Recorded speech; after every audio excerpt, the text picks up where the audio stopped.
Hi Alpha, welcome to Fit Naija Hub. In this video, I'm going to be discussing the biggest mistake we make as Nigerians. Wherever your fitness goals are, there's all these massive mistakes that will slow down your progress and slow down how quickly you achieve your goals. Okay, I'm going to be discussing the mistakes in this video. I'm also going to be discussing the solutions, the best way to kind of fine-tune your training to make sure you achieve your fitness goals. I'm also going to give you an idea of what my daily diet looks like. This is going to give you an idea on how to plan your daily diet, regardless of your fitness goals. Also, at some point, I'm going to be discussing what I call the ultimate meal. This meal is absolutely amazing, regardless of your fitness goals, whether you're trying to lose weight, whether you're trying to gain muscle, pre-workout, post-workout, just general fitness. Whatever your fitness goals are, this meal is absolutely amazing, okay? I literally call it cheat meal because it works no matter what. You can use it as a snack as well, literally ultimate. At the end of this video, I'm going to be discussing common lies and misconceptions regarding fitness, and we're going to be discussing facts.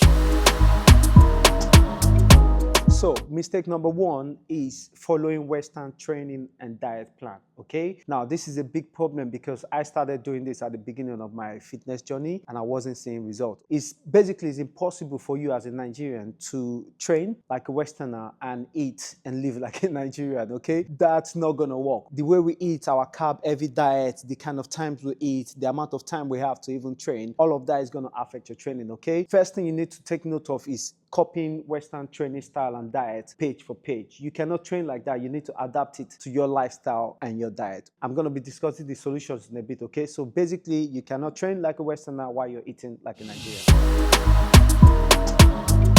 Mistake number two is activity baseline, and this is how much time you have to spend in the gym. As a Nigerian living in the West, especially, you need to be realistic on how much time you have to train. A little bit of a backstory on me. I came to this country in 2011 to study, and since the moment I came in this country, from the first month till today, I've been paying rent every single month, okay? I sat down, I don't know why I done this, but I sat down and calculated how much I've been paying in rent for the past 15 years. And it came up to about 200,000 pounds I've been paying in rent. Now, if I had a family that is in this country, or if I grew up in this country and I had my dad and my parents in this country, it means between those 14 or 15 years, if I needed to live with my family for 2, 3, or 4 years, especially when I was about in my 20s, I could have saved a lot of money to maybe be able to get a mortgage or be able to get a car or whatever. But I've never had that luxury. So I've always had to work every month. I've not had no room to just play around. And for most of us that live in the West, Canada, UK, America, we do not have that sort of time as well. So you need to be realistic with the amount of time you have to spend in the gym. Now, the reason why you need to know how much time you can spend is because you need to be consistent. If you're going to be training for 2 days every week, it's better to train those 2 days every week for the next year and for the next couple of years, instead of going to the gym 5 days 1 week, or keep it consistent for 1 month and then you don't train for another 10 months, okay? So you need to be realistic on how much time you have to train in the gym and keep it consistent every week. So the second mistake we make is trying to copy this Western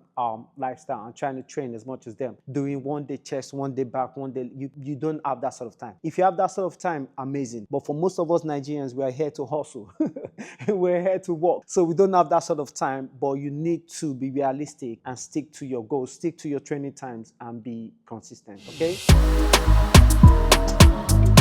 Mistake number 3 is climate. If you're a Nigerian, especially those that live in Nigeria, what you don't want to do is copy page for page what people in the West do. You see people that give you exercise plan. Maybe you get your exercise plan from YouTube and they're telling you to train 1 hour, 2 hours. That's good if you live in a country that is cool. Nigeria is hot. It's going to be hard for you to train intensely for 1 hour, for 2 hours, okay? So the sensible thing to do is to either train early in the morning when it's not as hot, or late in the evening, or if you're going to train in the afternoon and evening time where it's really hot, train for shorter periods. So train between maybe 30 minutes to 45 minutes, but make sure it's a proper exercise. You can only train intensely for that long. Anything after that is going to be hard, especially if you're older and maybe you've been at work all day. It's going to be hard for you to train for a long period, okay? I mean, the weather is so hot, even before you start on the treadmill, you're soaked already. And sweating doesn't mean you're losing fat. Sweating is your body's way of regulating temperature, okay? So make sure you consider this when you're dealing with your exercise plan and your fitness program, okay? You cannot copy people in the West. The country is cooler. You can train for 1 or 2 hours. There's air conditioning everywhere. You need to kind of put this into consideration when you train. So adapt your training to your climate.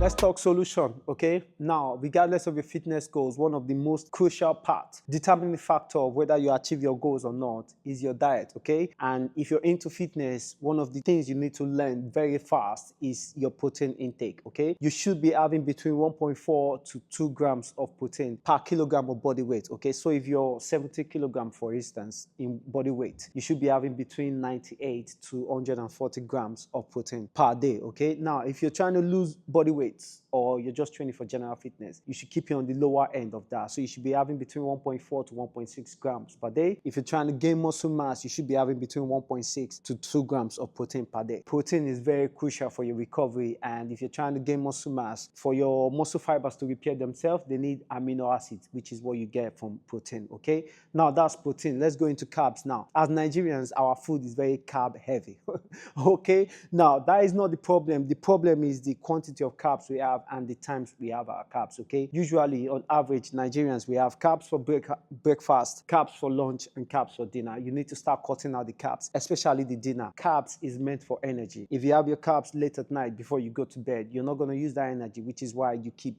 gaining weight, okay? Now, if you're going to use carbs correctly, you should use carbs before you train. Use it as a source of energy to train, okay? Because you're going to go burn all that energy while you train. So you can have carbs for maybe late morning breakfast and lunch, and then after your training, you should then focus on having more veg or more protein, okay? I know with our carbs anyway, we always have protein with most of our food. Our eba always comes with some kind of sauce with meat and fish, and same with our rice, okay? So what you need to start doing as a Nigerian is understanding how to the timing of your carbs and the quantity you should be having. With people in the West, their diet is not really carb heavy. They have a lot of veg anyway with most of their meals. For us, most of our meal is carb heavy, and you need to be conscious of how much carb you're having and what time you're having those carbs. Ideally, you want to cut out carb for dinner if you can.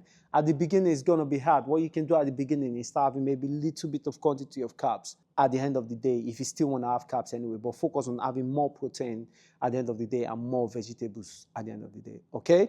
So that's the solution in terms of your diet. So let's talk about your training. Like I said earlier, for those of us that migrate to the West, we don't have the amount of time to train or mess around or have kind of options to play around, okay? So when you train, if you're going to be training twice a week, you need to know exactly what you're going to be doing those 2 times a week, okay? You could either keep one day as upper body day, one day as lower body day. And each time you train, whether you're doing upper body resistance training or lower body resistance training, you should always make sure you do some cardio, do some warm-up, stretch at the end of your workout, do some core and abs. At some point in the future, I'm going to make a video specifically for your training structure. But make sure you always know exactly what you're doing. So if you're going to be training on Monday and Wednesdays, you should know every Monday you're doing upper body and every Wednesday you're doing lower body. That way it's easier to be consistent with your training because you know exactly what you're going to do in the gym and you're stepping out. We don't have enough time after your walk. You want to get in the gym, maybe do your 1 hour of workout and step out, go home and have a nice evening. So your training times, make sure you keep it consistent, keep a minimum of 2 times a week, and you should know exactly what you're doing before you step into the gym. Again, if you know what to train, good for you. But if you don't know, I'm going to discuss this more in the future. And to add to that, in terms of your training in the gym, you should always focus on progressive overload, okay? So every week or every couple of weeks, you either want to increase your weight or you want to increase your reps, okay? Every single week, you should always progress in one way or the other. Your cardio as well, you want to challenge yourself, see how much longer you can walk for. This way, you're progressing something every week instead of just going to the gym and doing the same thing. If you do the same thing all the time, you won't make any progress. The moment you're comfortable in the gym, the moment you're fine and you don't feel any kind of challenge in your body, you're not making any progress, okay? So every single week, think of what you've trained the previous week and try to progress something. Try to do a little bit more weight or more reps or more time on the treadmill. Challenge your cardio a little bit more. Now, let's talk about visceral fat. This is usually the fat that are around your organs. If you have access to a good gym, whether in Nigeria or in the West, you should check and find out what your visceral fat is. Now, visceral fat is very dangerous because these are the fats that usually lead to diabetes, liver problem, kidney problem, heart problems, and you should have an understanding of how much visceral fat you have. Usually it goes from 0 to 29, and the higher you are on the scale, the more fat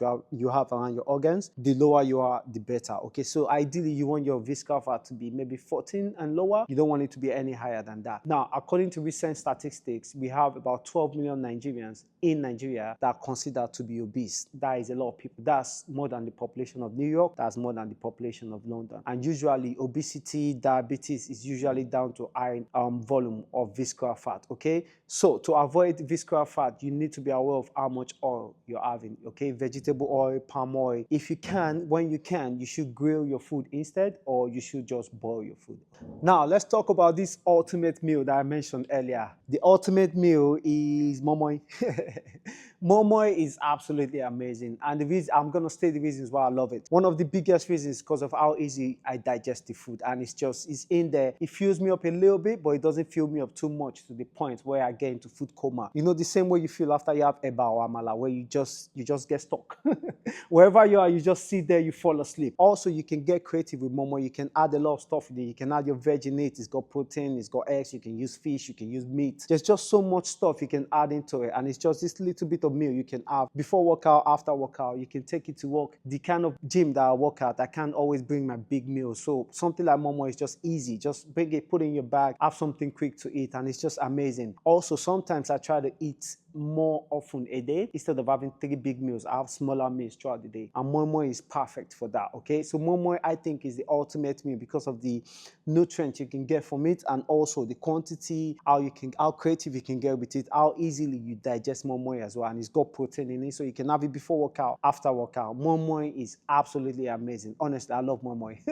Now, as a Nigerian man, what does my daily diet look like? Okay, in this part of the video, I'm going to be discussing what my diet looks like and what most Nigerians' diet look like. Okay, let's start with most Nigerians. Most of us, what we normally do is we have carbs in the morning for breakfast, we have carbs for lunch, and we also have carbs for dinner, and we have it quite late as well. Now, most Nigerians that I've trained in the past, that I've interacted with, when they skip their meals, the meal they normally skip is the breakfast. They still have their lunch and their dinner. Now, that dinner is the biggest problem, because when you eat that late at night, you're not going to use that energy, especially the carbs. You're going to end up taking that to you with bed. You're not using the energy, and you keep gaining weight. Okay, so I'm going to discuss why this is really dangerous, but first I'm going to explain to you what my diet looks like. Okay, on a regular day, I would have toast and eggs in the morning, and maybe coffee. In the afternoon, I'll have my rice and stew, and maybe fish or meat. Now, that rice is very important because that's what I'm going to use as my source of energy to go train in the evening. Okay, now I normally train maybe 3 or 4 times a week. On the days I'm training, I'm conscious of how much carbs I have that whole day as well. Okay, so if I'm not going to be training, the amount of rice I'm going to have is not going to be the same as the amount of rice I have for lunch on the days that I train. Okay, now in the evening, I would normally have beans and plantain with some fish or meat, or I have grilled fish, which I normally have about 7 o'clock, and then later in the evening I'll have peanuts or cashew nuts or grapes, oranges. I'll have yogurt. That's what I have for snacks. But the main part of that is the fact that my dinner, I cut carbs out completely. Now, that's going to be hard for most of you. What I would advise is, for now, if you can split your meals. So if you're still going to have carbs for dinner, you're going to struggle without having carbs for dinner. You can try to have smaller quantity, or you can split your meal in half. So have the same quantity, split in half. Have one maybe a little bit earlier in the evening, and one maybe 1 or 2 hours after. That gives your body time to digest the meal. You use a little bit of the energy before going to bed. What you want to avoid is having that massive amount of carbs in your stomach while you're going up to bed. Okay, so solutions for your dinner is to make sure you try to remove carbs completely. Try to minimize the carbs altogether.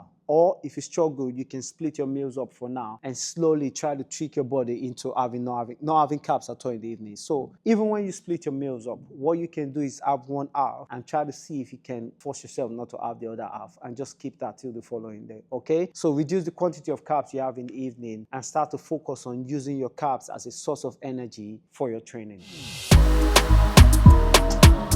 In this part of the video, we're going to be discussing misconceptions when it comes to training and fitness in general. I'm going to be focusing on 2 misconceptions in this video. The first one, misconception number 1, is regarding losing weight. Now, what you normally hear is, if you want to lose weight, you just go run on the treadmill all day, every day. No, that's not what you should do. If you want to lose weight, you need to understand what happens when you're on the treadmill or any cardio machines, or what happens when you do strength training. Okay, now when you step on any cardio machine, say treadmill for example, the moment you step on that treadmill and you're running, you burn lots of calories very quick. Now, the moment you step off the treadmill, you stop burning calories immediately. Now, when you do strength exercise, you burn calories as well, not as quick as when you're doing treadmill is slower, but you burn calories for longer, okay? So the treadmill, the moment you step off, you stop burning calories. With the strength, even when you get home a day after, you're still burning calories, even while you're sat on the sofa. So if you're gonna lose weight, the best thing to do is to make sure you do your cardio and you do your strength exercise. The combination is the best way to lose weight. Even if you're trying to just gain strength, if you're trying to gain muscle mass, you should still make sure you do cardio exercise as well. Because when you gain muscle mass, it adds to your general body weight, okay? So if you're someone who's maybe skinny and then you gain muscle mass and you're about 90 kilograms, that's a lot of weight for your heart to be carrying. So that's still gonna affect your heart rate. You don't wanna walk up the stairs and be out of breath. So even if you're training for just muscle mass, you should still make sure you do your cardio fitness exercise. And if you're training to lose weight, you should do your cardio and do your strength. Regardless of your fitness goals, you should always do your cardio and you should always do your strength exercise. Now, misconception number 2, that's regarding protein powder, where everyone thinks you need protein powder if you want to gain muscle mass and all that. No, that's not true. Protein powder are good for convenience. They don't do magic. Okay, so you still want to focus on having your eggs, your meat, your fish, your whole foods are always best. So to recap on everything we discussed today, you shouldn't copy page for page Western plan and diet ideas, okay? You should kind of adapt it to your lifestyle and your diet. Number 2, you should make sure you're having between 1.4 to 2 grams of protein every day. You should have an understanding of how to integrate your carbs into your diet and what time you should be having your carbs. You should be training between 2 to 4 times every week, and you should be consistent with your training days. If you can train just 2 times, keep it consistent every single week. You should progressively overload your weights every single time you train. Either you progressively overload the weights or you progressively overload the reps. And for those that live in Nigeria, you should try to consider training at a time that the weather is not as hot. So maybe early in the morning, late in the evening, or you should have shorter sessions, okay? So that's it. That's it for today's video. If you made it this far, I hope you've learned 1 or 2 things that you can integrate into your life. Now, this channel is taking me a couple of years, at least, at least 8 years to kind of gather all the knowledge that I have today that I'm gonna be sharing with you guys. So the more we can share this knowledge with our family and friends and make sure they're training properly, like a Nigerian. So if you can like, share, subscribe, everything, share with your family and friends. Let's spread the word. Let's build this channel as well. Let's build this community. And again, this channel is dedicated to Nigerians only. So let's build this community. Let's have our little fitness community just for us, okay? So it's high time we have something for ourselves as well, okay? Good luck with your fitness goals. I'll catch you guys soon. Love.